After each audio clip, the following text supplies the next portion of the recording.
Upon going to the garden of his mansion, the millionaire was paralyzed when he met his new gardener. She wore the same pendant he gave his daughter before she disappeared 19 years ago. The morning sun stretched lazily over the Carter estate, its golden rays filtering through the thick canopy of trees that lined the grand property. The gardens, lush and meticulously maintained, were a masterpiece of color and fragrance. Roses, tulips, and orchids thrived under the careful hands of the estate's gardeners, painting the landscape with soft hues of pink, white, and red. A gentle breeze carried the sweet scent of jasmine through the air, creating an almost surreal sense of peace. Ethan Carter strode down the stone pathway, his polished shoes clicking softly against the smooth surface. His tailored suit, though impeccable as always, felt heavier today. It always did on mornings like this, mornings when his mind wandered back to that night. It had been 19 years since Emily disappeared, yet the wound had never healed. Time had done nothing to ease the gnawing pain in his chest, the crushing weight of guilt that sat on his shoulders like a ghost. He had searched, spent millions on investigators, detectives, even psychics in his most desperate moments, and still, nothing but a hollow life built on power, money, and loneliness. As he reached the eastern section of the garden, something unusual caught his eye. A young woman kneeling near the hydrangeas, carefully pruning the bushes with an expertise that suggested years of experience. She wore simple work jeans, a loose button-up shirt, and gardening gloves. Her chestnut brown hair pulled back in a low ponytail. A few strands had escaped, falling gently across her face, which was slightly flushed from the morning sun. Ethan rarely paid attention to the estate's employees. They came and went, tending to his property, keeping things running smoothly. He preferred solitude, found little use for small talk. But today, something felt different. Then, in a single moment, everything stopped. His gaze landed on it, a silver butterfly pendant, delicate and shining softly against her collarbone. It swayed gently with her movements, catching the sunlight, and Ethan forgot how to breathe. His feet felt rooted to the ground. His heartbeat pounded in his ears, a deafening rhythm that drowned out everything else. He knew that pendant, every detail of it, He had held it in his hands when he had given it to Emily on her 5th birthday. It couldn't be. It was impossible. And yet, there it was. The air around him suddenly felt suffocating. His fingers clenched into fists as he fought to steady his breathing. A coincidence, his logical mind argued. It has to be. But another voice, buried deep in his soul, whispered something else. It whispered hope. "Excuse me." His voice came out rougher than intended. The woman startled slightly before turning her head. Her eyes met his, warm, deep brown, but carrying a quiet sorrow. Ethan's stomach clenched. There was something familiar about her. "Yes, sir," she replied, standing up and wiping her hands on her gardening gloves. Her voice was soft but steady. For a moment, Ethan struggled to find his words. He gestured toward the pendant, his throat dry. "That necklace," he finally managed, keeping his tone measured. "Where did you get it?" The young woman? Lauren? He vaguely recalled hearing that name mentioned. Instinctively reached for the pendant, fingers grazing the butterfly as if it were second nature. A small, almost self-conscious smile formed on her lips. "Oh, this," she said, glancing down at it. "I've had it for as long as I can remember. It's the only thing I had when I was adopted." Ethan's world tilted. A sharp inhale lodged in his chest. The world around him seemed to fade, the edges of reality blurring as a singular, devastating thought took hold. The only thing she had when she was adopted. The weight of those words pressed against his ribs. He swallowed hard, his mind racing to process what he had just heard. "How old were you?" His voice was tight, controlled, but his entire body was trembling. Lauren frowned slightly, as if confused by his sudden interest.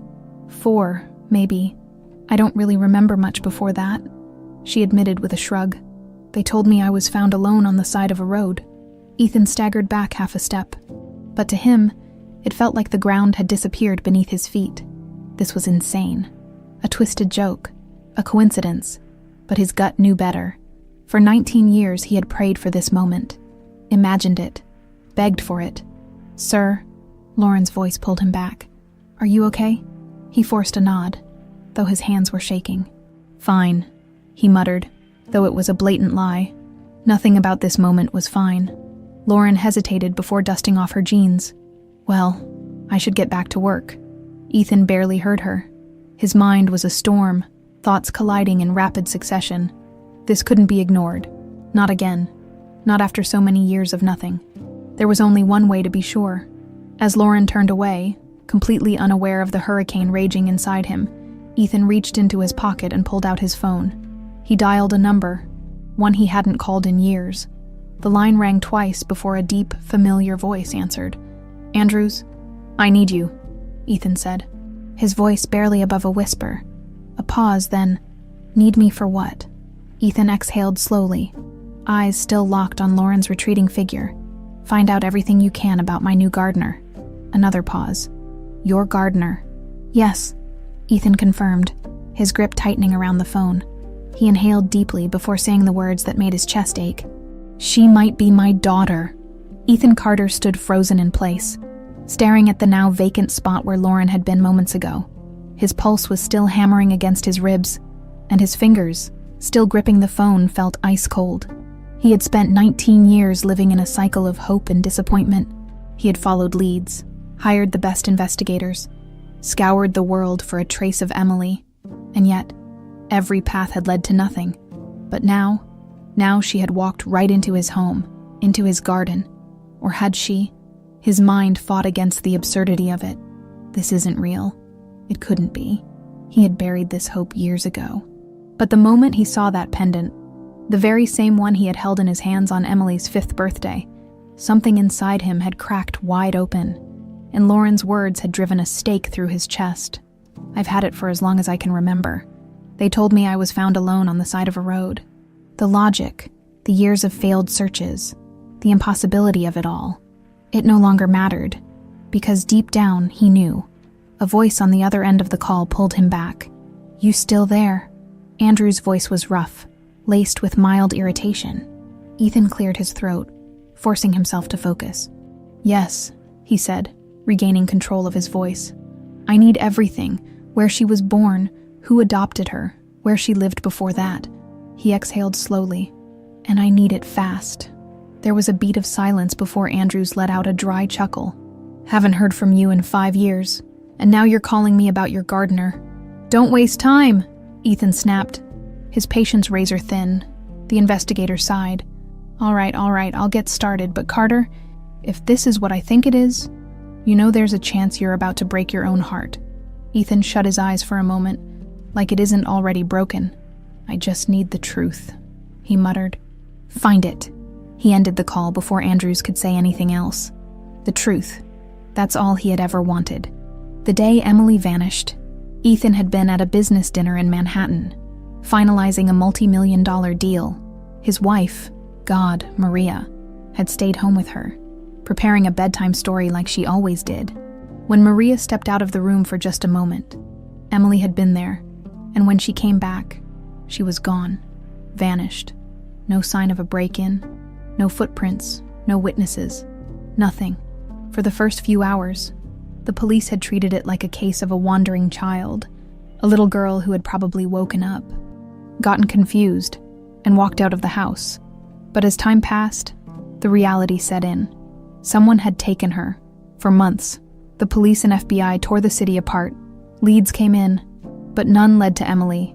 Suspects were questioned, but there was no proof.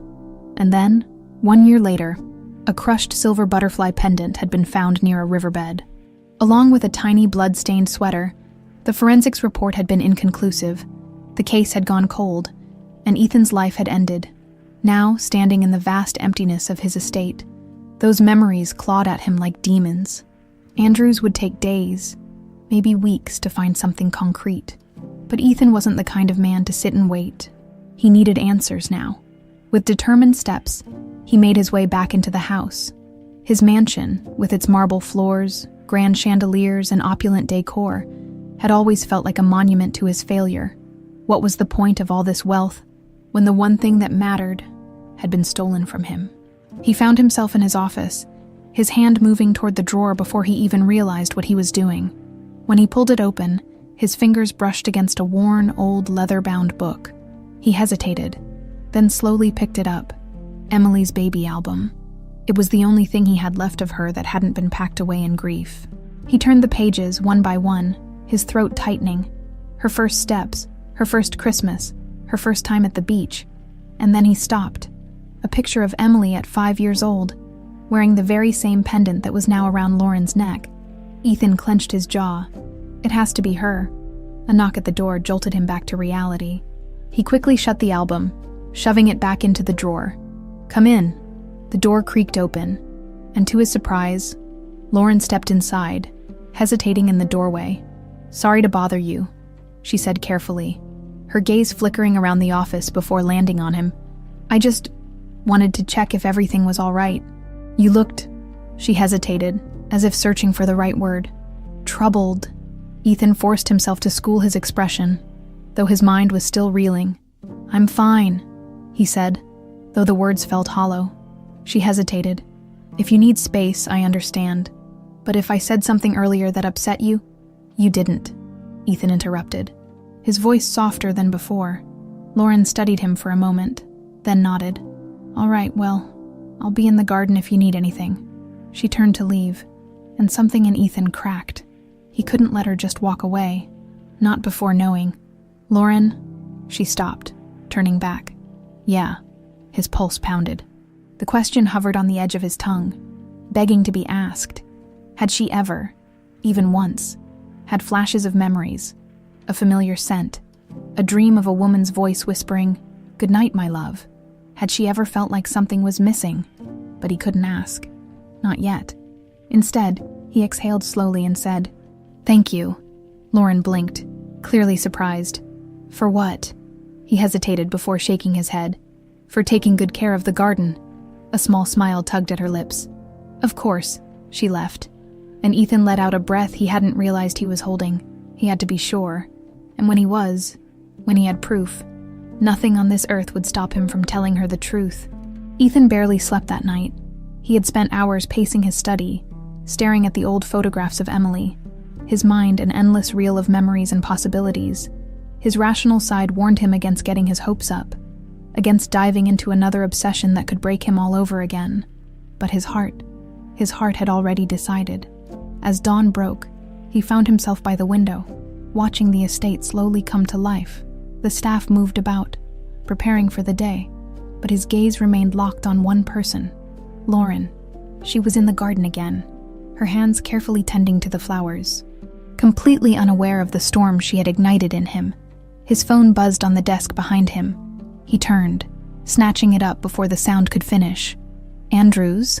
he answered without preamble. "I've got the first pieces of information you asked for," the detective said. Ethan could hear the sound of shuffling papers in the background. Lauren Bennett, 23 years old, grew up in the foster system after being found abandoned on the side of a road at around 4 years old. No known biological relatives, no official birth records before that. Ethan's grip tightened around the phone.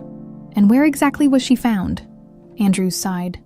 "Upstate, a small town called Maplewood, remote, barely anything out there except forests and long stretches of road."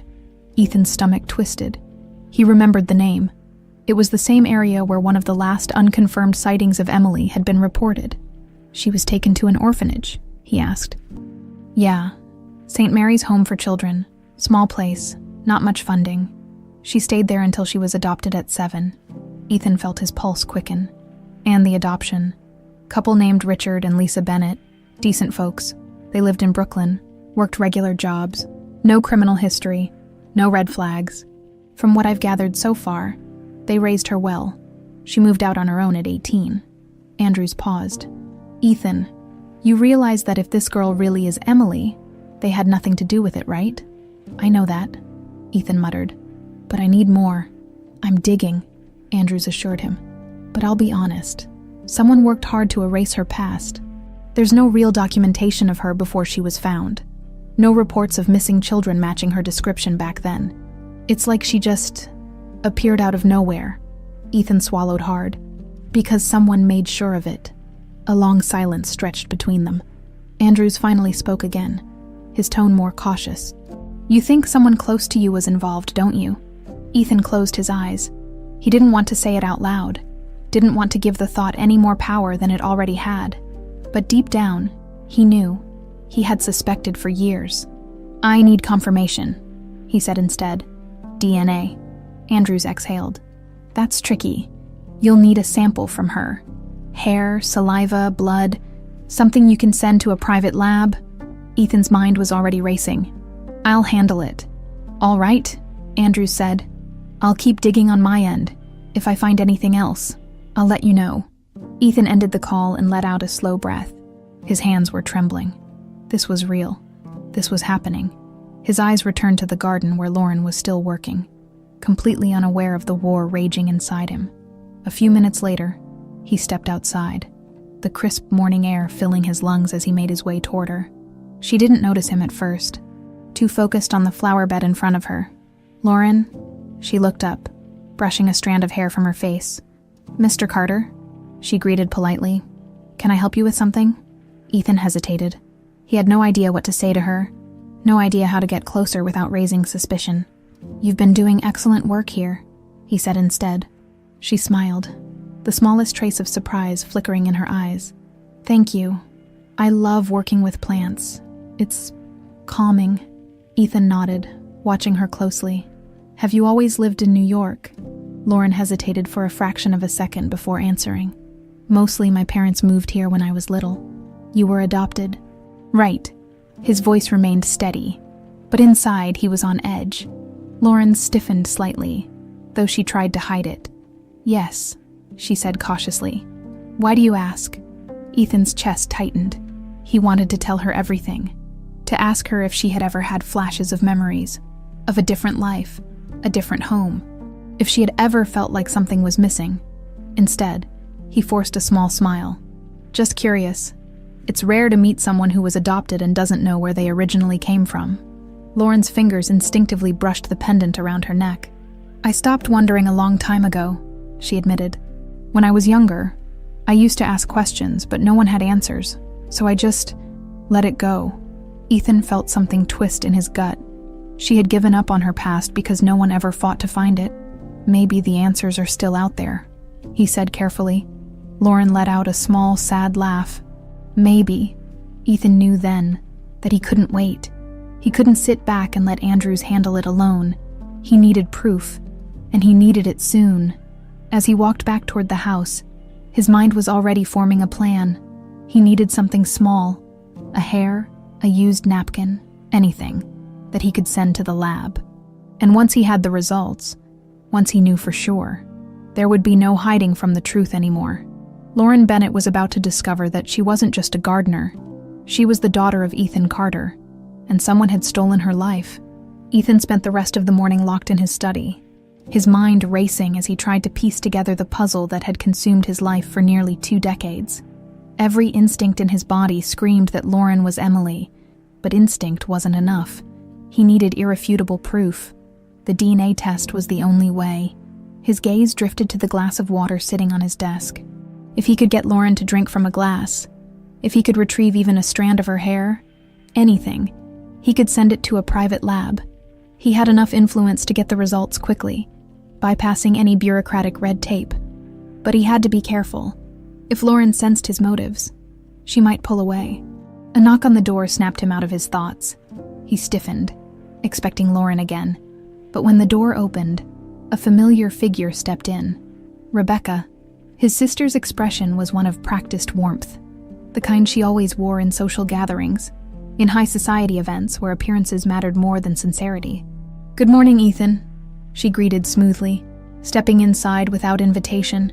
She was dressed impeccably, as always, her dark hair styled perfectly, her emerald green blouse pristine. "I heard from the staff that you've been spending quite a bit of time in the gardens lately." Ethan leaned back in his chair, eyes narrowing. "Is there a reason you're here, Rebecca?" She let out a soft chuckle, moving toward the bar cart to pour herself a glass of wine. It wasn't even noon. "Can't a sister check in on her dear brother?" she asked, though her voice was laced with something sharper. She took a sip, then turned to face him. "I also heard you've taken quite an interest in that new gardener, Lauren, isn't it?" Ethan's stomach twisted, but he kept his expression neutral. "I don't see why that would concern you." Rebecca tilted her head, studying him. "It concerns me when my brother, who barely speaks to anyone, suddenly fixates on a hired worker," she said, her tone light, but her eyes sharp. "And let me guess, you think she's her, don't you?" Ethan's jaw clenched. He had always known that Rebecca was perceptive, but the fact that she had figured it out so quickly made his skin crawl. "And if I do?" he challenged. Rebecca sighed, setting her glass down before walking toward him. "Ethan, I know you've never stopped looking for Emily," she said, her voice softer now, as if she were speaking to a grieving man rather than her brother. "I know you still blame yourself for what happened, but this," she gestured vaguely, "you're chasing ghosts. You can't keep doing this to yourself." Ethan stared at her. There was pity in her voice, carefully placed, expertly delivered. And if he were anyone else, he might have believed her concern was real. But he wasn't just anyone. He was her brother, and he knew exactly what she was capable of. "What if I'm not wrong?" he asked, keeping his voice measured. "What if she really is Emily?" Rebecca sighed dramatically, shaking her head. "Then where has she been all this time? Why now? Why here?" She leaned in slightly. "You're reaching, Ethan. You're seeing what you want to see, and it's dangerous." Dangerous. The word settled uncomfortably in his chest. He had been suspicious of Rebecca for years, but never had proof, never had anything solid enough to confront her. And yet, here she was, in his office telling him to let it go. Ethan folded his arms. "I've already started an investigation," he said. "If she's not Emily, I'll find out soon enough." Rebecca's expression flickered for the briefest second before she smiled, stepping back. "And if she isn't, will you finally stop this madness?" Ethan didn't answer, because deep down he knew, if Lauren wasn't Emily, then Emily was truly gone, and he wasn't ready to accept that. Rebecca let out a soft sigh and picked up her glass again. "I just want you to be careful, dear brother," she murmured. "Don't get your hopes up too high. The fall will be much worse." With that, she turned and walked toward the door, but before she left, she paused. "Oh, and Ethan," she said, glancing over her shoulder. "If you ever need someone to talk to, I'm always here." Ethan watched as she disappeared down the hall. The moment she was gone, he let out a slow, measured breath. She knows something. The way she had pushed him to let go. The way she had tried to manipulate the conversation. It was all too deliberate, too calculated. And that meant one thing. Rebecca wasn't just hiding something. She was hiding everything. Ethan turned back toward his desk, his mind made up. He needed those DNA results. And when they came back, when the truth was finally in his hands, he would tear down every lie, every deception, every carefully constructed facade his sister had built. Because if Rebecca had been behind Emily's disappearance, then she was going to pay. Ethan Carter had never been a patient man. His success in business had been built on sharp instincts, fast decisions, and the ability to see through people. But this required a level of restraint he wasn't used to. Every fiber of his being screamed at him to act, to demand answers from Lauren, to confront Rebecca head-on, to force the truth into the light. But he couldn't. Not yet. He needed proof first.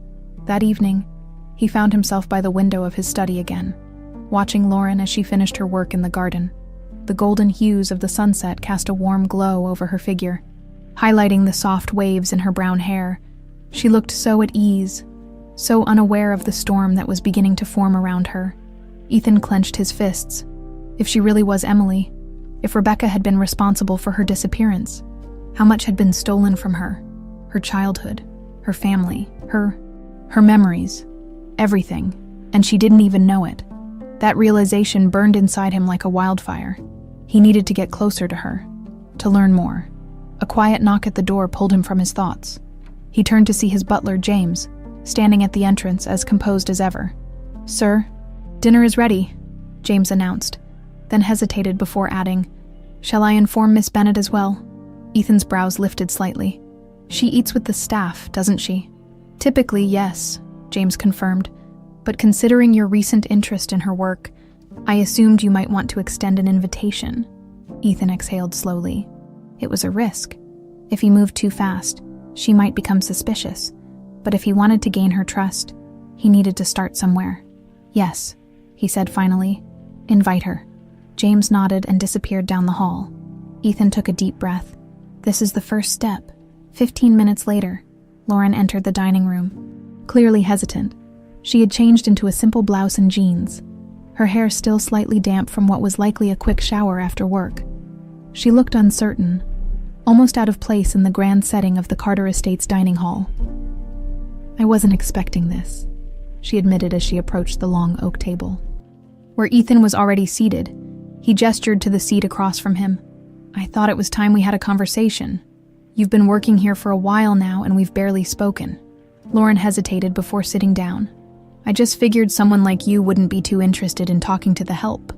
Ethan let out a small chuckle, though there was no humor in it. "I don't usually make a habit of it, but you're different." Her eyes narrowed slightly, but she didn't press him on it. Instead, she unfolded her napkin and picked up her fork. For the next few minutes, silence stretched between them as they ate. The meal was exquisite. Seared salmon, roasted vegetables, and a light white wine sauce. But Ethan barely tasted it. His focus remained on Lauren, on the small details of her movements, her expressions. "You grew up in Brooklyn, right?" he asked casually. Lauren paused mid-bite before nodding. "Yeah, my adoptive parents, moved there when I was 7. Do you remember anything before that?" She set her fork down slowly, her posture shifting slightly. "Not really. Just bits and pieces, flashes, but nothing concrete." Ethan's heart pounded. "Like what?" Lauren frowned, as if trying to pull something from the depths of her mind. "I don't know. Sometimes I dream about a house. It's big with tall windows and a grand staircase. But I don't know if it's a real memory or just something my brain made up." Ethan felt a chill run down his spine. His house. His old house. The one Emily had lived in before she was taken. He forced himself to keep his expression neutral. "That's interesting," he said evenly. Lauren gave a small shrug. "I used to ask about my past when I was a kid, but no one had answers. After a while, I just accepted that my life started at 4 years old, everything before that. It's like it never existed." Ethan tightened his grip on his glass. Because it had existed, someone had just erased it. He needed that DNA sample. Now, as the meal came to an end, Ethan made his move. He watched as Lauren wiped her mouth with her napkin and reached for her glass of water. "How do you like working here?" he asked, keeping his tone light. Lauren considered for a moment before answering. "Honestly, it's peaceful. I like being around plants. They don't ask too many questions." Ethan smirked. "Unlike me," she laughed softly, shaking her head. "You're definitely curious." He watched as she took another sip of water, then set the glass down on the table. Now, casually, Ethan leaned forward and reached for the bottle of wine near the center of the table. As he did, he accidentally knocked over his own water glass, the contents spilling across the pristine white tablecloth. "Damn it," he muttered. Lauren immediately reached for her own glass to help, but Ethan was faster. He picked it up, subtly wiping the rim with his napkin before setting it aside. "Sorry about that," he said smoothly. "Let me have James take care of it." Lauren waved it off. "No worries. Accidents happen." Ethan gave a small nod, his mind already racing. The glass was his now. The DNA sample he needed was on it. By tomorrow, he would send it to the lab, and soon, very soon, he would have the truth. As Lauren excused herself for the night, completely unaware of what had just happened, Ethan sat back in his chair, staring at the empty glass. His hands were steady, his breathing was even, but inside, he felt like he was standing on the edge of a cliff, staring into the unknown, because if that test came back positive, his entire world was about to change forever. Ethan barely slept that night. Every time he closed his eyes, his mind replayed the dinner, the conversation, the way Lauren hesitated when talking about her past. More than once, he found himself staring at the glass on his desk, the delicate fingerprint smudged against the smooth surface. That tiny object held the answer to the question that had tormented him for 19 years. By morning, he had made the arrangements. The sample had been sent to a private lab he trusted, with strict instructions for urgency, no names, no identifiers, just the sample, and a request for immediate processing. Within days, he would have an answer, and then everything would change, despite the storm raging inside him. Ethan forced himself to maintain his usual composure. He dressed as he always did, in a crisp suit that spoke of power and control, and made his way downstairs. But his steps faltered when he caught sight of Lauren through the wide glass doors leading to the garden. She was standing by the roses, sunlight filtering through her hair, her expression thoughtful. There was something almost painfully familiar about the way she tilted her head slightly as she observed the flowers, as if she were lost in another world, just like Emily used to do. His chest tightened. It has to be her. It has to. Forcing himself to breathe evenly, he stepped outside. Lauren turned at the sound of his footsteps, blinking in surprise before offering him a small smile. "Mr. Carter," she greeted. "Out for a morning stroll?" Ethan studied her carefully. "Something like that. You seem deep in thought." Lauren let out a soft chuckle, tucking a loose strand of hair behind her ear. "I guess I was just thinking about..." She hesitated, then sighed. "Last night." Ethan's heart pounded. "What about it?"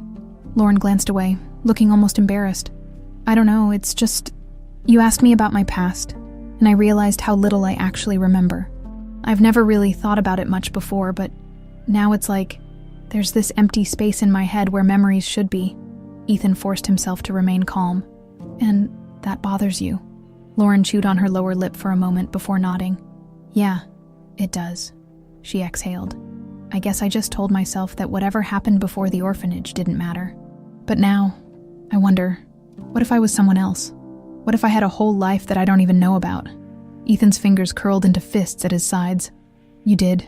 You had a family. You had me. Instead," he said, "maybe the past has a way of catching up with us."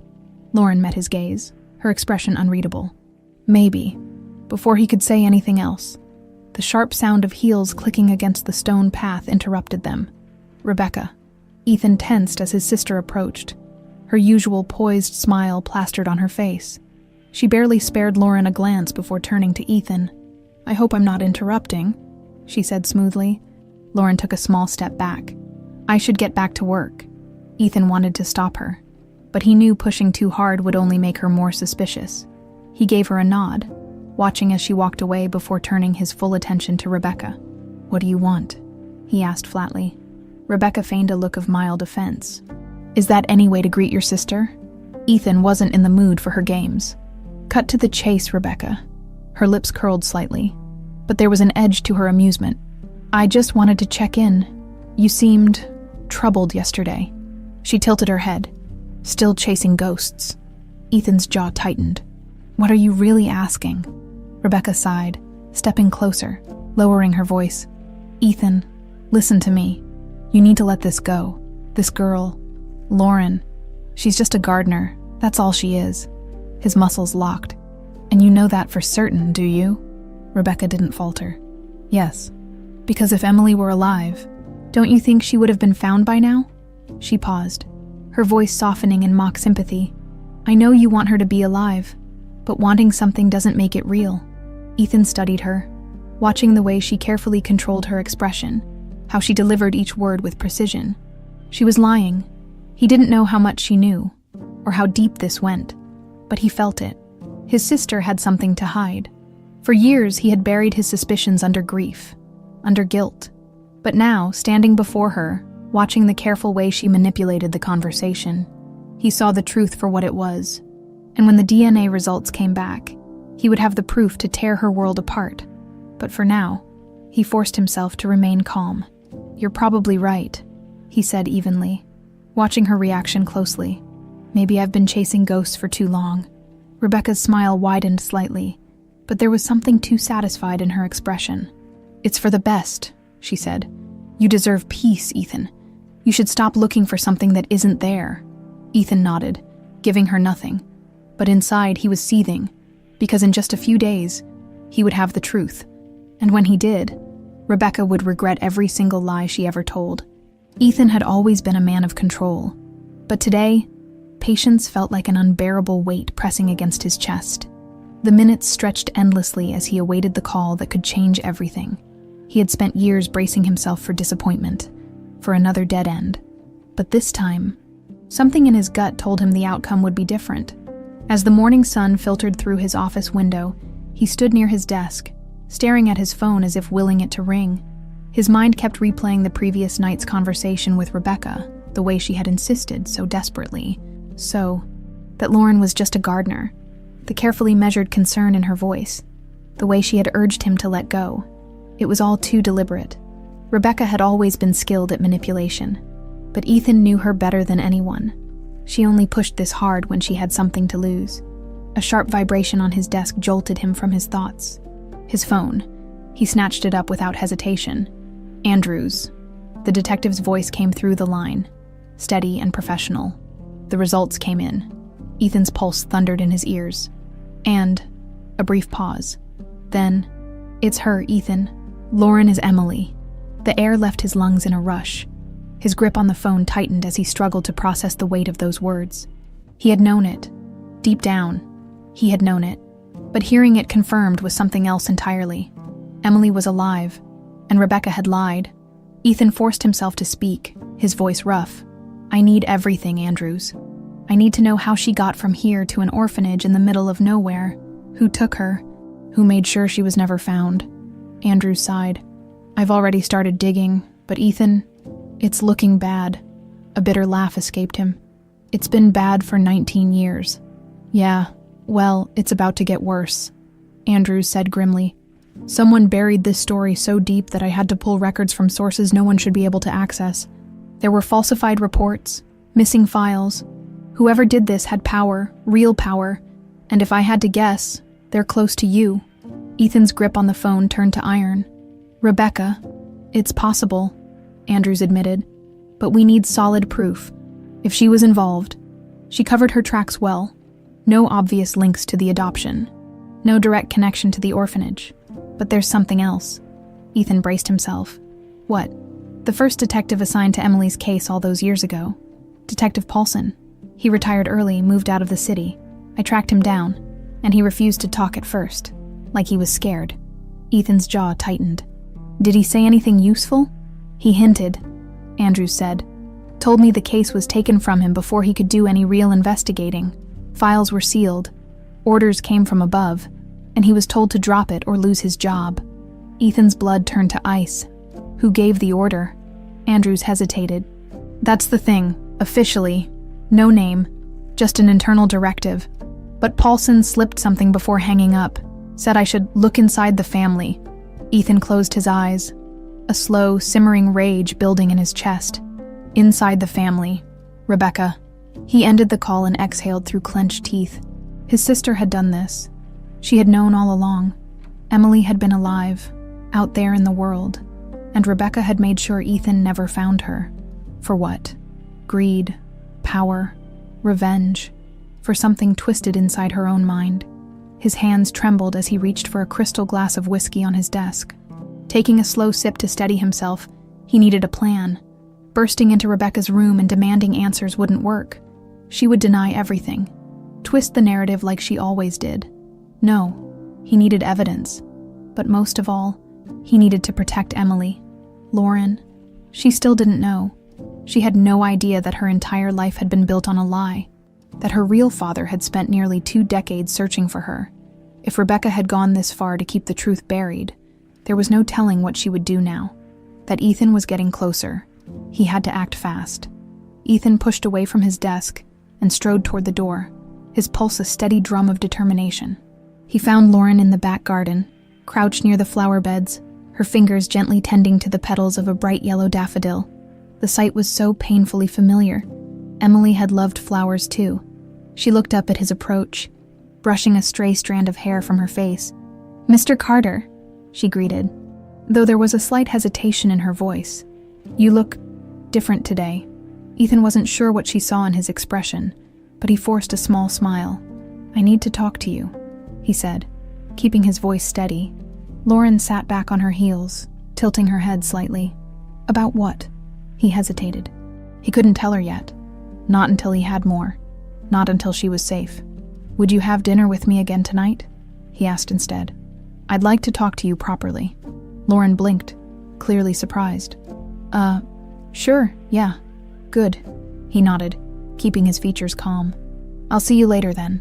She gave him a cautious smile before turning back to her flowers. But Ethan barely noticed, because he could feel it. The walls of Rebecca's lies were about to come crashing down, and this time, there would be no escape. Ethan Carter had always been a man who thrived in control. He built an empire by making precise, calculated moves, by understanding people's weaknesses before they even realized they had them. But tonight, as he sat at the long dining table waiting for Lauren, he felt something unfamiliar: restlessness. The DNA results had confirmed what his heart already knew. Lauren was Emily, his daughter, his little girl who had been stolen from him nearly 2 decades ago, and now she was right in front of him. Completely unaware of the truth that had been buried beneath a lifetime of lies, he had no idea how to tell her. How could he look into her eyes and tell her that her entire life had been a fabrication, that her family, her childhood, everything she thought she knew about herself, was false? A part of him wanted to delay it, to wait until he had more evidence against Rebecca, until he could make sure that Lauren would be safe. But every second that passed, the weight of secrecy grew heavier. Then, the door to the dining room opened. Lauren stepped inside hesitantly, her expression uncertain but polite. She was dressed simply, her hair falling in soft waves over her shoulders, her fingers twitching slightly as if she wasn't sure she should be here. "You sure you want to make a habit out of this?" she asked with a small, nervous chuckle. "People might start thinking I'm more than just the gardener." Ethan managed a small smile, though his mind was anything but at ease. "I think I can handle a few rumors." She sat across from him, her eyes flickering over the elegant table setting before settling on him. "You said you wanted to talk?" Ethan nodded, reaching for the glass of water in front of him just to give his hands something to do. "Yes, there are some things I need to ask you, and I need you to be honest with me." Lauren frowned slightly but nodded. "Of course." He exhaled slowly, choosing his words carefully. "You mentioned before that you don't remember anything from before you were found. No memories at all." Lauren hesitated. "Not really, like I said, just flashes, a house, a staircase. Sometimes I think I hear voices in dreams, but I don't recognize them." Ethan's grip tightened around his glass. "Have you ever looked into your past? Tried to find out where you really came from?" Lauren's expression darkened slightly, and she let out a small, hollow laugh.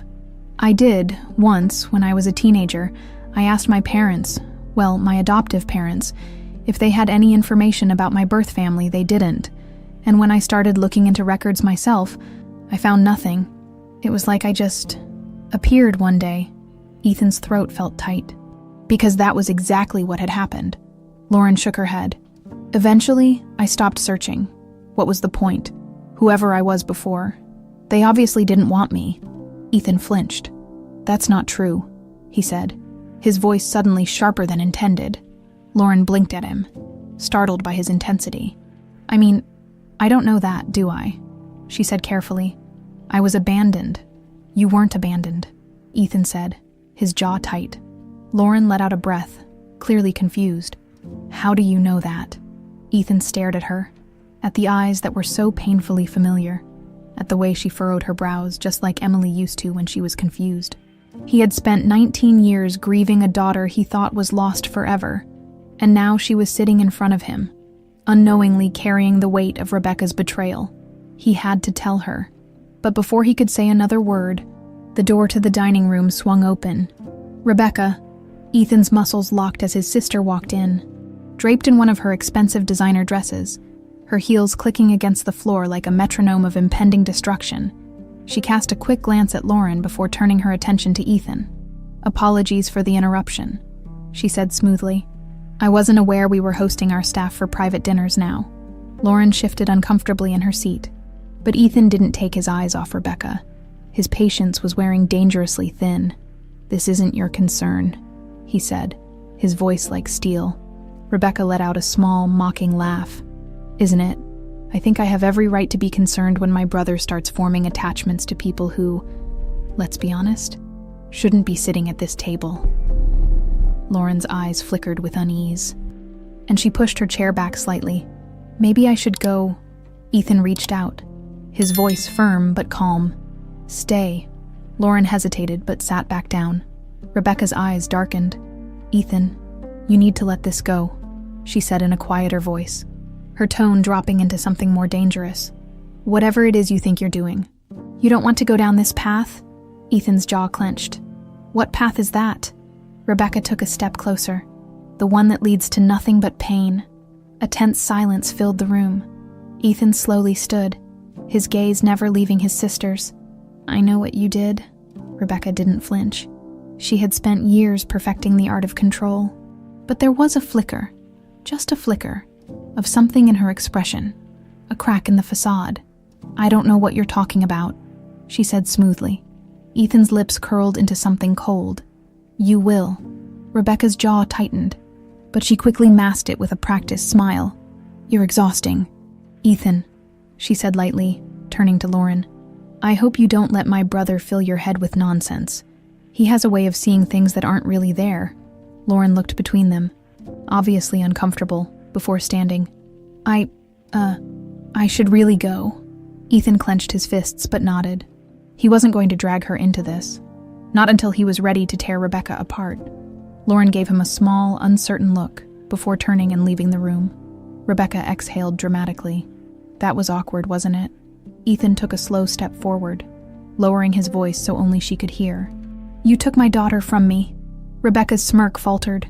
Ethan leaned in, his voice now a whisper of pure fury. And I'm going to make sure you pay for every second of the 19 years she lost. For the first time in a long time, Rebecca looked nervous. And Ethan knew then, without a doubt, he was getting close. The night air was crisp as Lauren walked through the gardens, her arms wrapped around herself as if shielding against a chill she couldn't quite shake. Something about that dinner had unsettled her, but she couldn't put her finger on why. It wasn't just Rebecca's presence, though the woman had made her feel like an intruder in her own skin. It was Ethan. He'd looked at her differently tonight, not with the detached politeness she expected from a man like him, but with something intense, something undeniably personal. And when he had spoken, when he had told her she wasn't abandoned, there had been something in his voice that made her feel like he knew something she didn't. Lauren shook her head, trying to push the thought away. Maybe she was reading too much into it. Maybe Ethan Carter was just a man with a guilty conscience, someone who saw too much of his past in the people around him. Or maybe he knew the truth. She exhaled, letting her footsteps slow. The estate was quiet, the kind of eerie silence that only vast empty spaces could create. She had grown used to it by now, the feeling of being small in a place so grand. But tonight, something felt different. The hairs on the back of her neck stood up. She wasn't alone. The moment the realization hit, it was already too late. A hand clamped over her mouth, and an iron grip wrapped around her waist, yanking her backward before she could scream. Lauren's eyes widened in panic as she thrashed, her nails clawing at the arm around her, her legs kicking wildly, but her attacker was stronger, dragging her swiftly into the shadows. The last thing she saw before darkness consumed her was the faint glow of the mansion's lights in the distance. Ethan was still standing in the dining room, staring at the door Lauren had walked through. His fists were clenched so tightly that his knuckles had turned white. He had seen it, the way Rebecca's expression had shifted when he confronted her. It had been subtle, almost imperceptible, but it had been there. She was scared, which meant she knew the truth. Ethan's phone buzzed in his pocket, pulling him out of his thoughts. He snatched it up, expecting Andrew's. But the moment he saw the caller, his stomach dropped. Unknown number. A cold sense of dread settled over him as he pressed the phone to his ear. Carter, he answered. His voice clipped. A deep, gravelly voice came through the line. If you want the girl to stay alive, you'll stop digging. Ethan's breath caught. His body went rigid. Lauren, the world around him blurred as raw, unfiltered rage surged through his veins. Where is she? His voice was deadly calm, but the fury underneath it was suffocating. The man on the other end let out a low chuckle. That's not how this works, Carter. You back off, you stop looking, and maybe she makes it out of this alive. Ethan's grip on the phone tightened so much that the plastic threatened to snap. If you hurt her, you'll what? The voice sneered. You're powerful, Carter, but you're not untouchable. You keep pushing, and she disappears forever, just like last time. The line went dead. Ethan stood there for a moment, staring at the phone in his hand, his entire body thrumming with barely restrained fury. Then, without thinking, He hurled it across the room. The device shattered against the wall, pieces clattering to the floor. Rebecca. This was her doing. She was desperate now, reckless.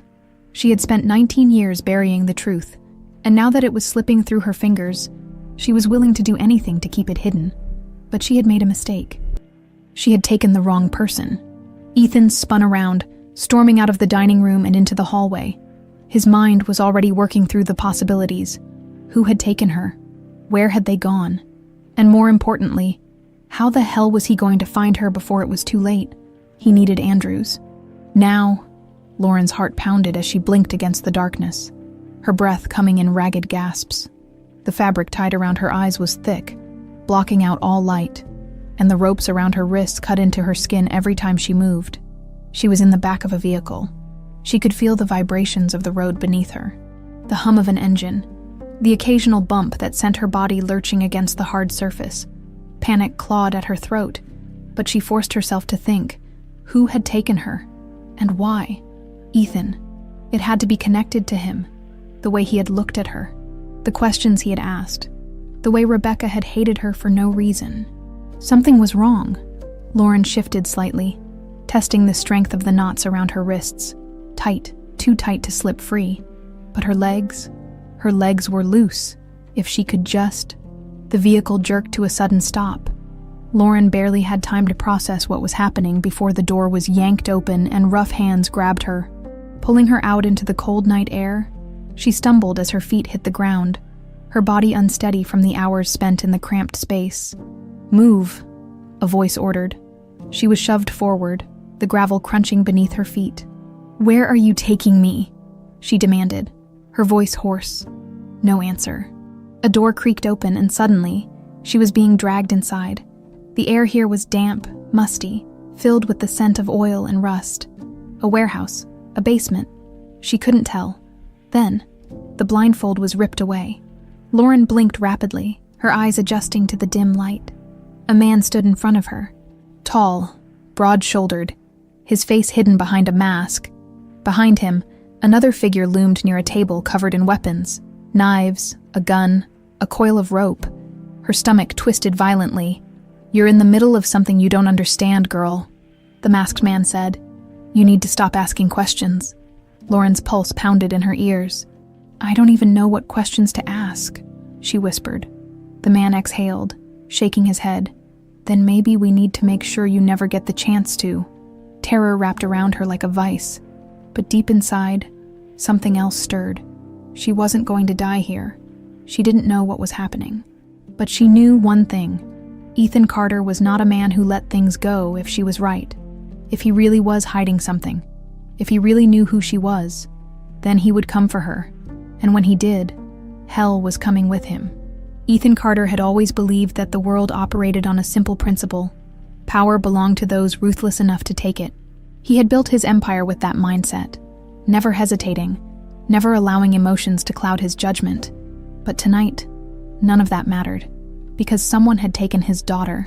He stormed through the corridors of his mansion, his mind working at a relentless pace.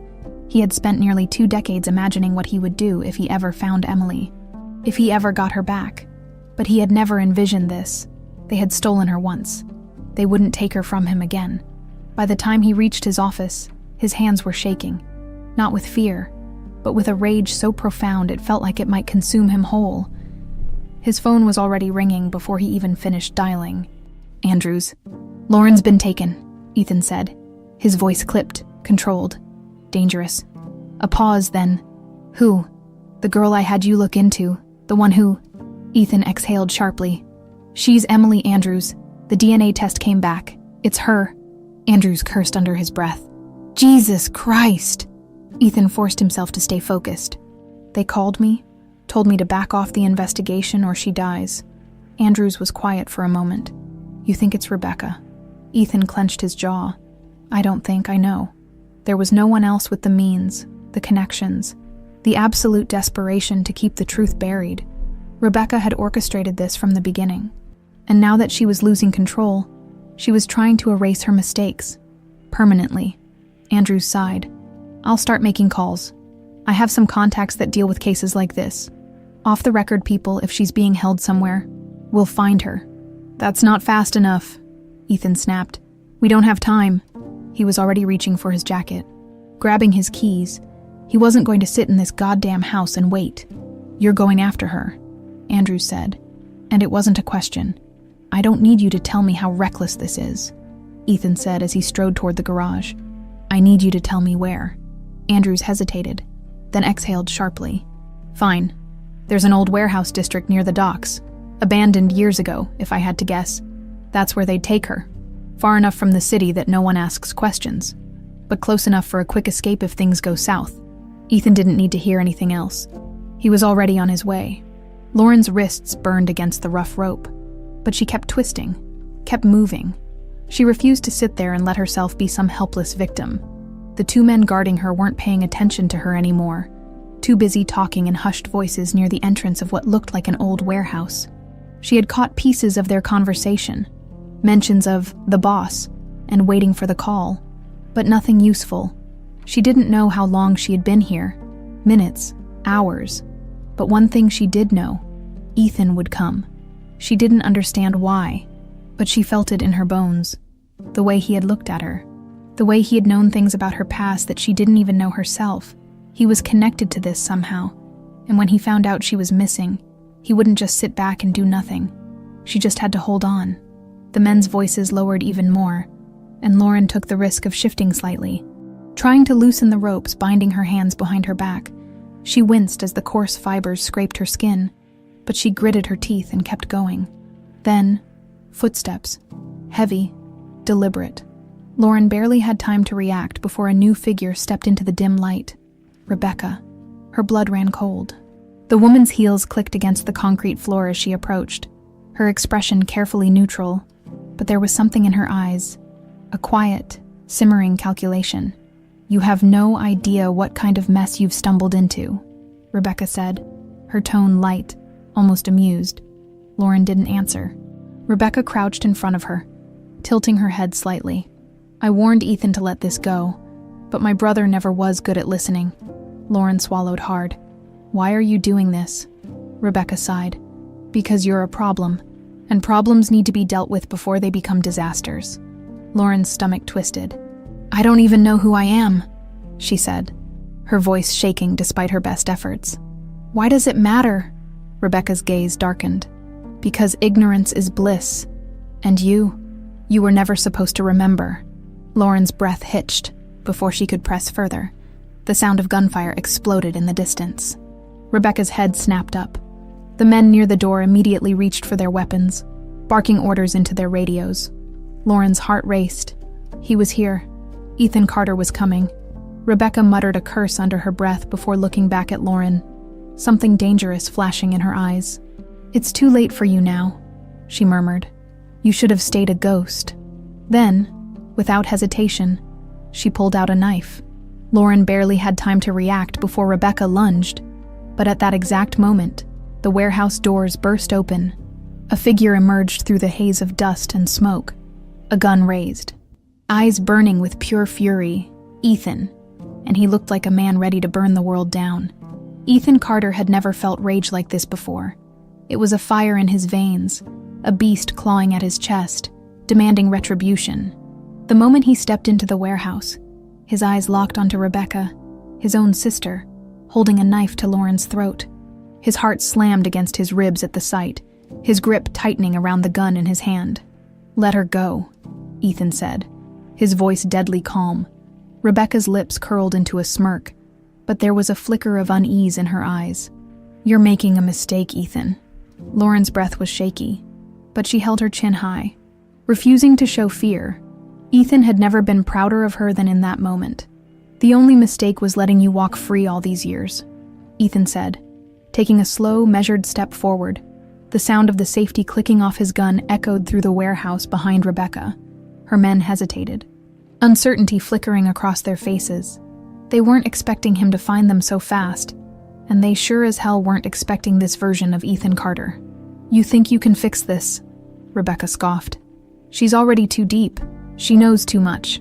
Ethan took another step forward, his aim never wavering. Then maybe you should start praying, Rebecca. Because if you don't put that knife down, you won't leave this warehouse alive." For the first time, Rebecca's smirk faltered. Lauren took the opportunity. With a sudden twist, she yanked her body sideways, throwing Rebecca off balance just enough for the knife to slip from her grasp. It clattered against the concrete floor, and in the same heartbeat, Ethan fired. The bullet whizzed past Rebecca's shoulder, grazing her arm. She screamed, staggering backward, clutching at the wound. Chaos erupted. Rebecca's men snapped out of their hesitation, reaching for their weapons, but Ethan was faster. He dropped the first one with a clean shot to the knee, sending him crashing to the ground with a scream.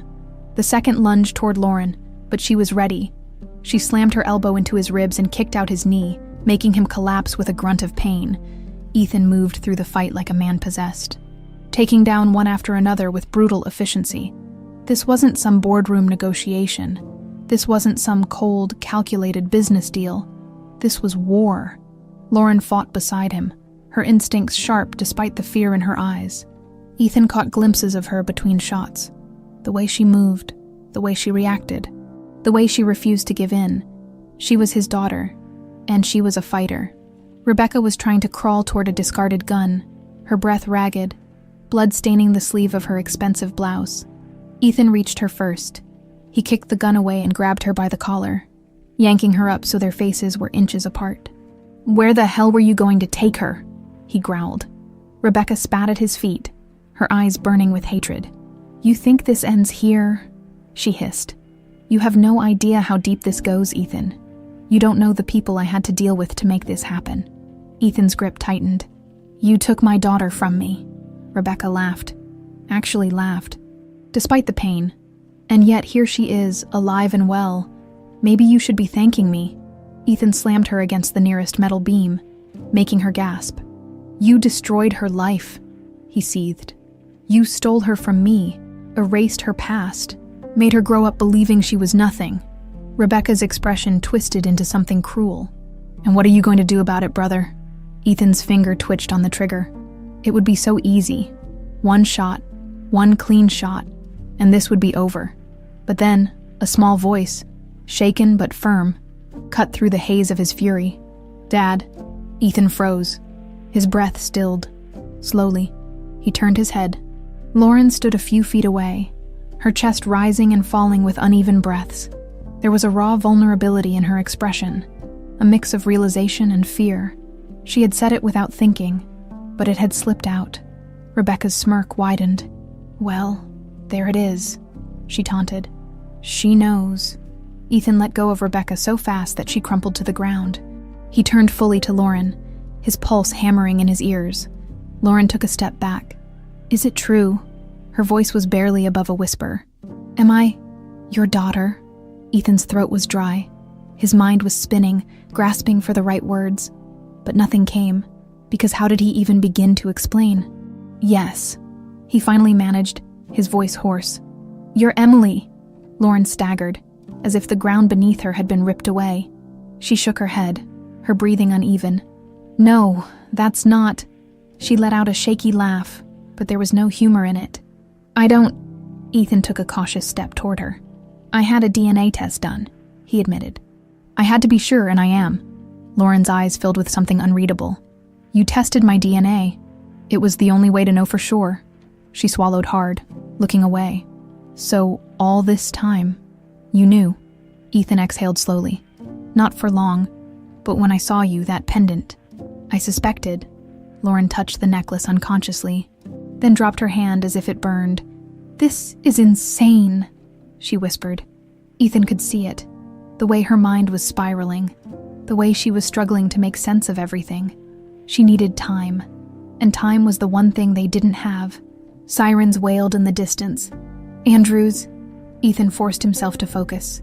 He turned back to Rebecca, who was trying to crawl toward an exit. Without hesitation, he grabbed her by the wrist and yanked her back. "You're not going anywhere," he growled. Rebecca laughed, even as pain twisted her features. "You think you've won? You don't even know who the real enemy is." Ethan yanked her up, dragging her toward the warehouse entrance. "Then let's find out." The sirens grew louder, red and blue lights flashing against the rusted metal walls.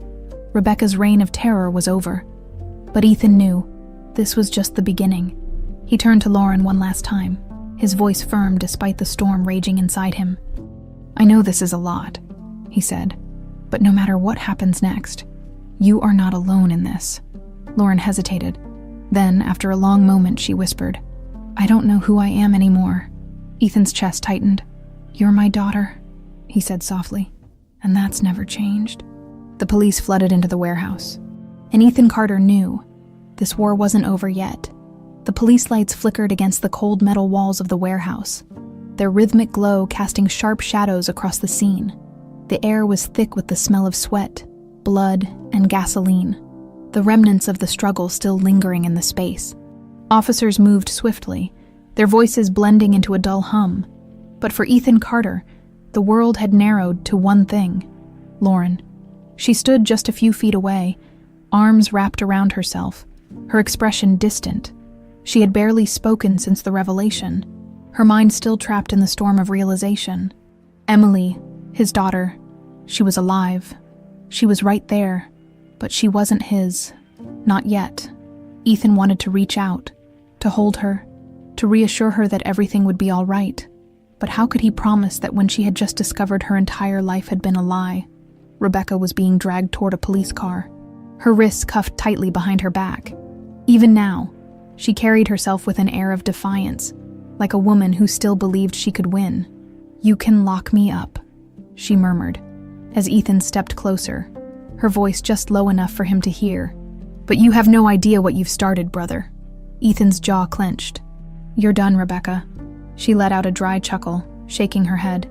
"You still don't see it, do you? This was never just about me. I was only a piece of the puzzle." She leaned in slightly, lowering her voice even more.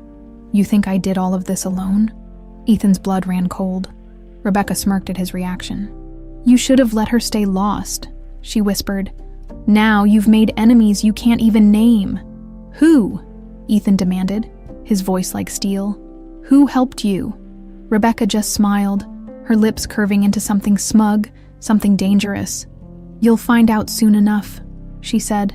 "And when you do, don't say I didn't warn you." The officers pulled her away, shoving her into the back of the squad car. The door slammed shut, sealing her inside. But Ethan didn't move. His mind was racing. What the hell had she meant? His gut told him this wasn't over. Not by a long shot.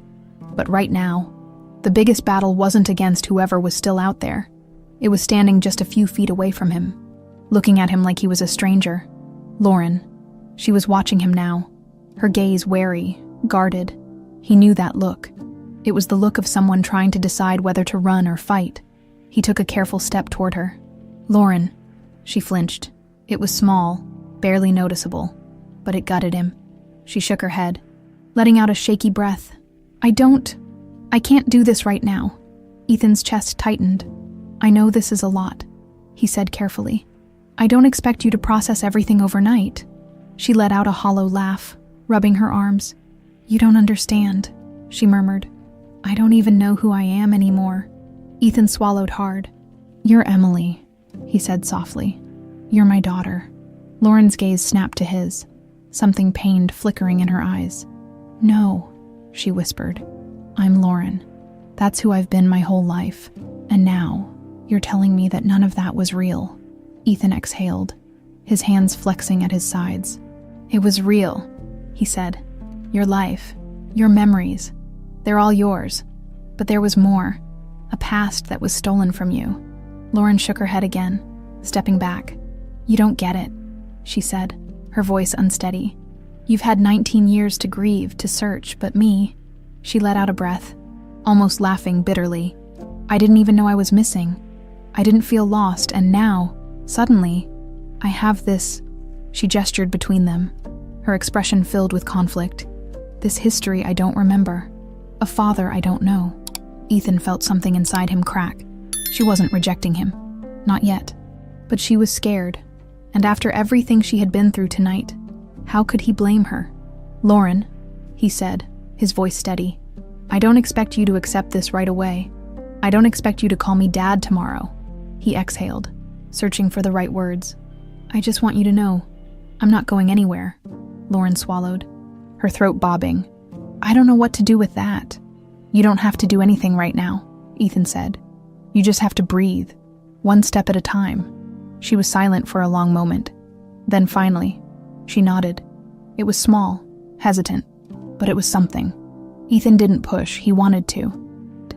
God, he wanted to pull her into his arms, to tell her that everything was going to be okay, but she wasn't ready. So, for now, he would wait. A few feet away, Andrews approached.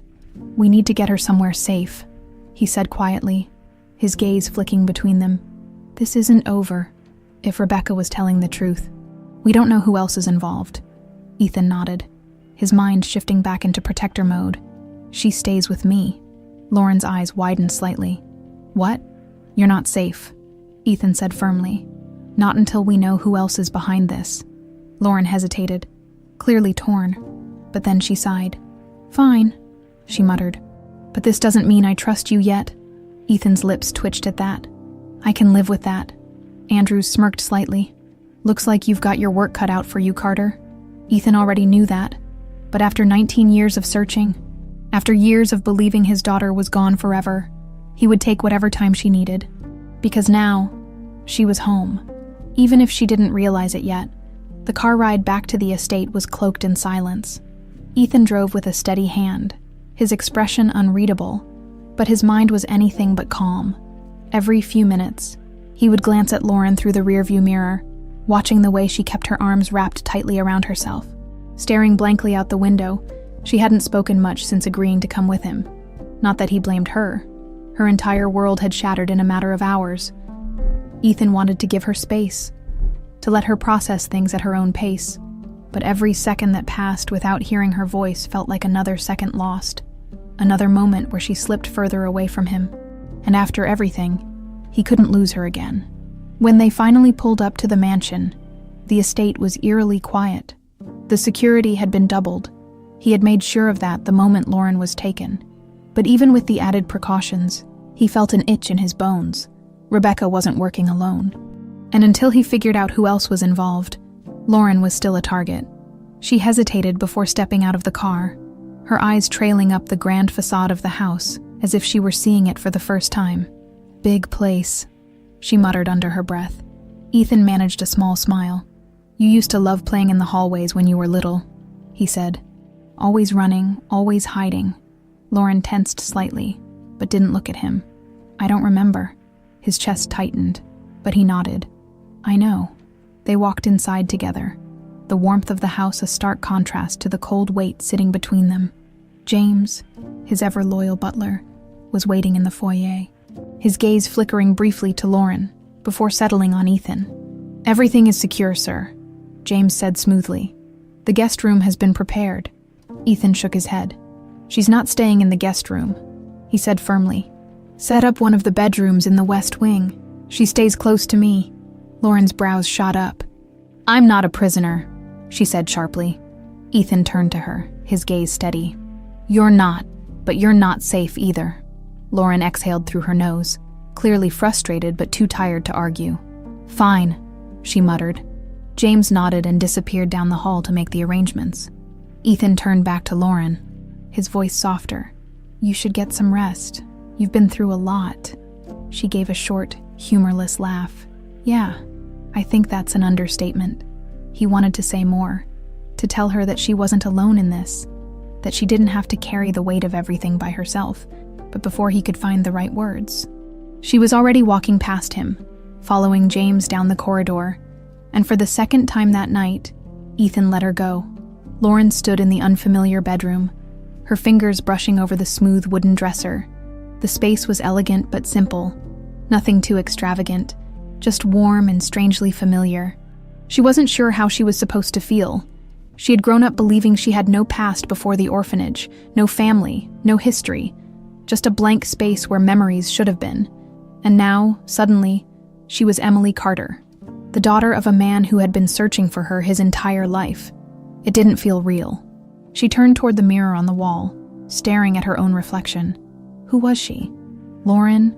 Emily? Or someone in between? Her fingers unconsciously reached for the pendant around her neck, the one thing she had always carried with her. And now she knew why. A quiet knock on the door snapped her out of her thoughts. She turned to see Ethan standing in the doorway, his expression unreadable. "I didn't mean to disturb you," he said. "I just wanted to check on you." Lauren swallowed, unsure of what to say.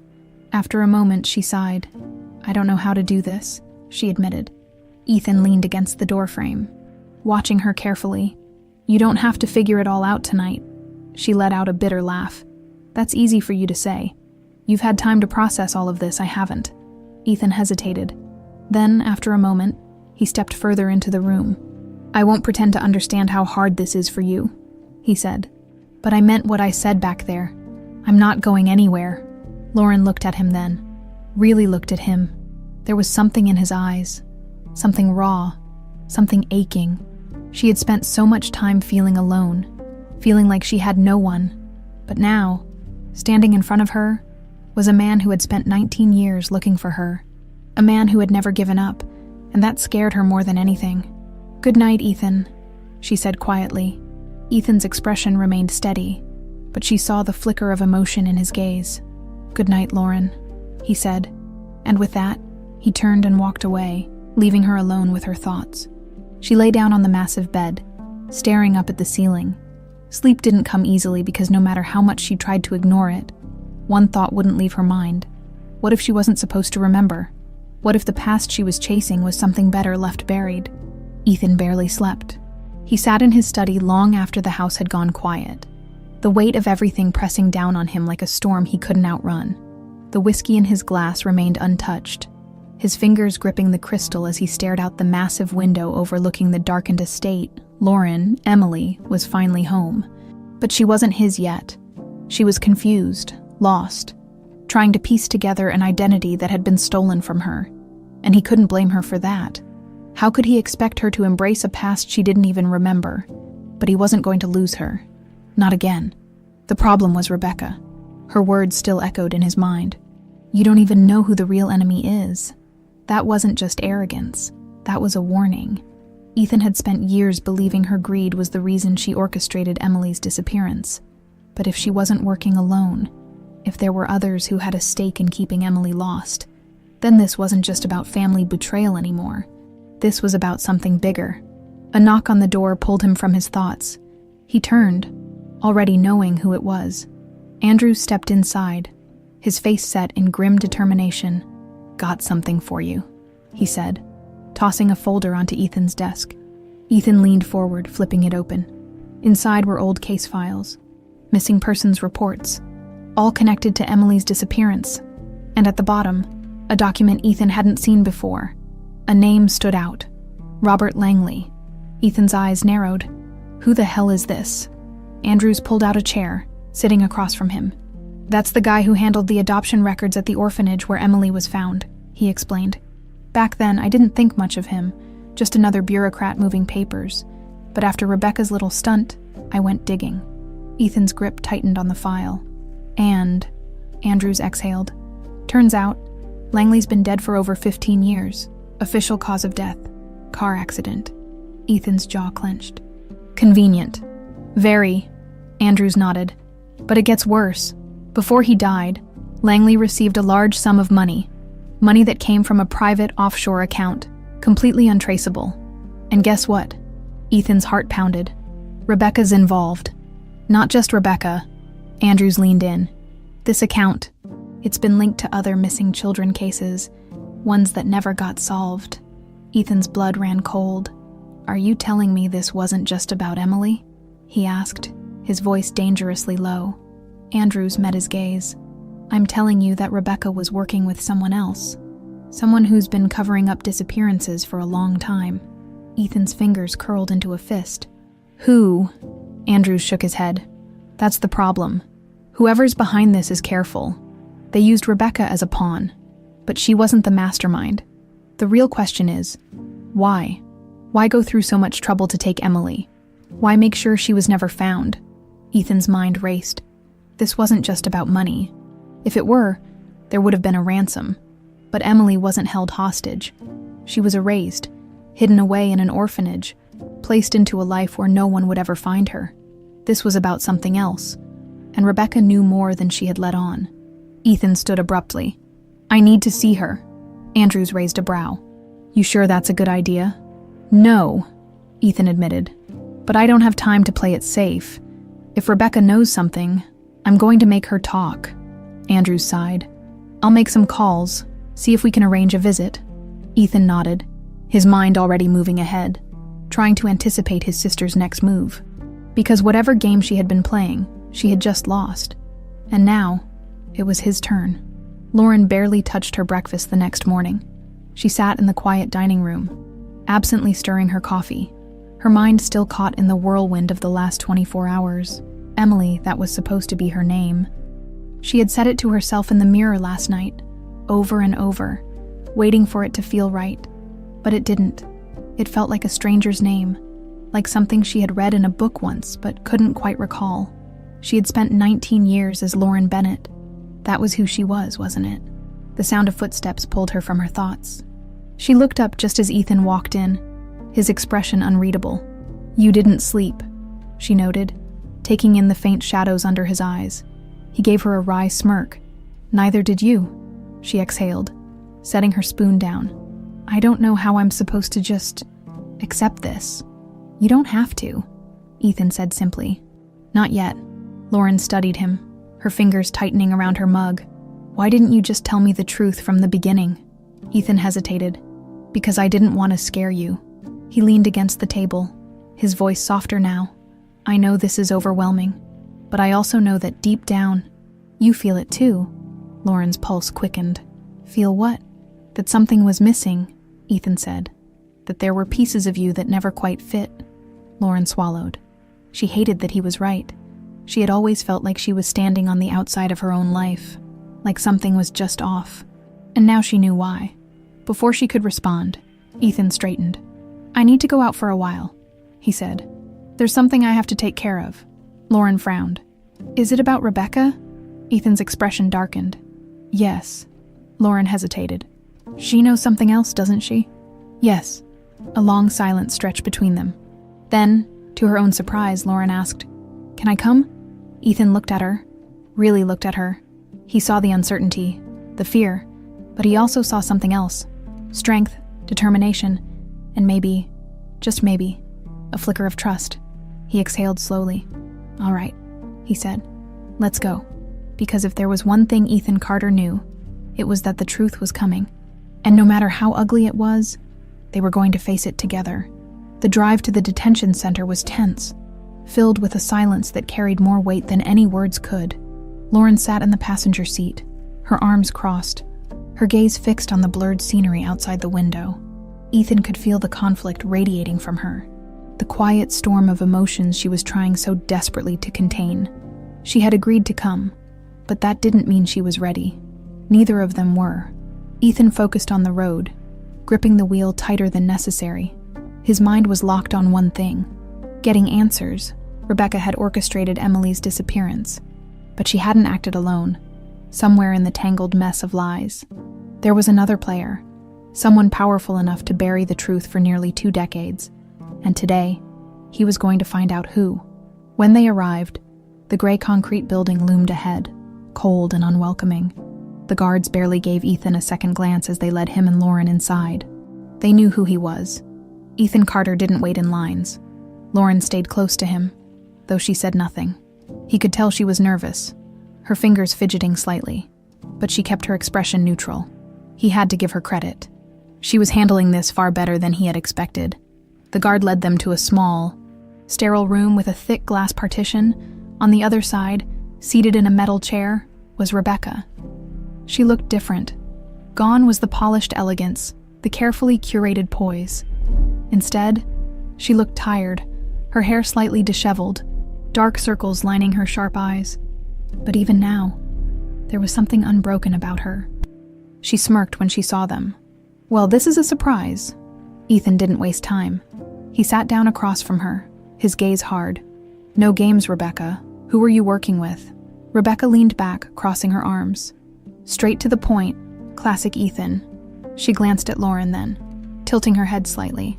"And you brought her, how sweet." Lauren stiffened, but she didn't look away. "Why did you do it?" Rebecca arched a brow. Do what, exactly? Ethan's patience was razor thin. You stole my daughter, he said, his voice quiet but lethal. You lied to me. You made me believe she was dead. I want to know why. Rebecca sighed, shaking her head. You think this is about money? About inheritance? She let out a hollow laugh. You never saw the bigger picture, Ethan. You never even bothered to look. Ethan narrowed his eyes. Then enlighten me. Rebecca leaned forward slightly, her expression unreadable. You were always the favorite, the perfect son, the heir to everything our family built, and me. I was just the one standing in your shadow. Ethan's jaw clenched. That's your excuse, jealousy. Rebecca's eyes flashed. You still don't get it. She exhaled sharply, as if she were debating whether to even tell him. Then, finally, she said, It wasn't just me, I had orders. Ethan's entire body went rigid. From who? Rebecca smirked. Do you remember our father's business partner, Gerald Whitmore? Ethan felt like the air had been knocked from his lungs. Whitmore, a name he hadn't heard in years. You're lying, he said, though the sinking feeling in his gut told him otherwise. Rebecca shrugged. Believe what you want. But Whitmore and our father weren't just running a business, Ethan. They were part of something bigger. And when Dad died, Whitmore wasn't about to let his legacy fall apart. He needed control. Ethan stared at her, the pieces falling into place in his mind. Emily was a threat. Rebecca gave him a slow, knowing smile. Exactly. She was your only weakness. And Whitmore knew that, if he took her away, made sure you thought she was gone forever, he knew you'd be too broken to fight back. Ethan's hands clenched into fists. And you let it happen. Rebecca didn't even flinch. I did what I had to do. Ethan shot up from his chair, fury boiling inside him. You let me suffer for 19 years, he seethed. You let her suffer. You took a child and threw her away like she meant nothing. Rebecca's expression flickered. Just for a moment, a glimpse of something almost human beneath the cold exterior. Then it was gone. Whitmore wanted her erased, she said. But I didn't let him kill her. That was my choice. Ethan's breath was sharp. And now? Rebecca tilted her head. Now, she smiled. Now you have a bigger problem. Ethan barely heard the sound of the door opening behind him before Andrew stepped inside. His face set in grim urgency. We need to go, Andrew said. Now. Ethan's instincts flared. What happened? Andrews hesitated, then looked at Lauren. They found out she's alive, he said. And they're coming for her. Lauren's breath hitched. Ethan spun back to Rebecca, but she was already leaning back in her chair, a victorious smirk curling her lips. You should have let it go, she murmured. Ethan didn't wait. He grabbed Lauren's wrist and pulled her out of the room. Andrews close behind. His heart was pounding, adrenaline surging through his veins because he had just uncovered the real enemy, and now they were coming for his daughter. But if they thought he would let them take her again, they had no idea who they were dealing with. Ethan moved with purpose, his grip firm around Lauren's wrist as they rushed through the cold corridors of the detention center. The weight of Rebecca's revelation burned inside him, but he didn't have the luxury of time to process it. They were coming, and this time, they wouldn't stop until they erased both of them. Lauren's breathing was unsteady, but she kept up with his pace.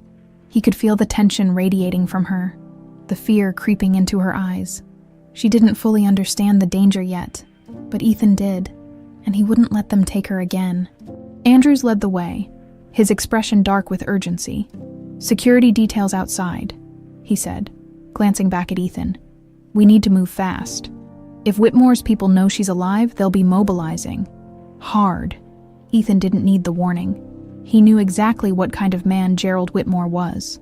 Powerful, ruthless, the kind of person who made problems disappear before they could become threats. And now, Emily was his problem. They pushed through the doors into the parking lot where black SUVs were waiting. Ethan wasted no time, ushering Lauren into the back seat and sliding in beside her. Andrews jumped into the driver's seat, slamming the door shut just as the convoy began moving. Lauren finally broke the silence, her voice shaking. Can someone please tell me what the hell is going on? Ethan turned to her, his jaw clenched. The people who took you, they're still out there, and now they know you survived. Lauren swallowed hard. So, what? They're going to try to kill me. Ethan's face was stone. They're going to try, but they won't succeed. The SUV sped down the freeway, headlights cutting through the darkness. Andrews kept his eyes on the road, his tone tense. We need a safe house. Somewhere off-grid, no digital footprint. Whitmore has resources. Too many. Ethan thought fast. The estate was too obvious, too exposed. But there was one place. The cabin, he said. Andrews glanced at him through the rearview mirror. That's a long shot. It's secure, Ethan said firmly. No records? No connections. My father built it years ago for emergencies. Andrews hesitated, then nodded. Fine, we'll head there. But if we're doing this, we need backup. Ethan's grip on his phone tightened. Then call them. Andrews didn't argue. He pulled out his burner phone and started making calls. Lauren leaned forward slightly, her voice quiet but steady. What happens after? Ethan met her gaze. We end this. The cabin was deep in the mountains, hidden behind towering trees and winding dirt roads that most people wouldn't even know existed. It had been built for secrecy, for times when no one could be trusted. And now, it was the safest place they had. Ethan checked the perimeter before leading Lauren inside. The moment she stepped through the door, she exhaled sharply, rubbing her arms. This is insane, she muttered. Yesterday I was just some girl trying to make a living, and now I'm apparently the target of some underground conspiracy. Ethan shut the door behind them, locking it. You were never just some girl, he said. You were taken for a reason, and now we know why. Lauren turned to face him, arms crossed. But I don't remember any of it, she said. I don't remember you. I don't remember Whitmore. It's like my entire childhood was erased. Ethan's expression darkened. Because it was. Lauren's breath caught. But before she could respond, the sound of tires crunching on gravel made Ethan spin toward the window. They were here. Andrews appeared from the hallway, gun already drawn. They found us, Ethan cursed under his breath. How the hell? Lauren's face paled. Rebecca, she whispered. Andrews nodded grimly. They must have gotten to her in holding. She probably gave up the location the second they applied pressure. Ethan's blood boiled. His own sister had delivered them straight into enemy hands. The first gunshot shattered the stillness of the night. Lauren flinched, but Ethan was already moving, grabbing her and pulling her toward the back of the cabin. Stay low, he ordered. Do exactly what I say. She nodded quickly, fear flashing in her eyes. But she didn't argue. Andrews ducked behind the couch, peering through the window. 4 men. Maybe 5. They're moving in fast. Ethan's grip tightened on his weapon. Then we stop them. Bullets ripped through the walls, splintering wood and sending debris flying. The cabin wasn't built for a siege, but it was sturdy enough to buy them time. Ethan moved like a predator, silent. Controlled, he took position near the front door, waiting. The first man breached. Ethan didn't hesitate. One clean shot to the chest, and the man collapsed. Another followed, gun raised. Ethan was faster.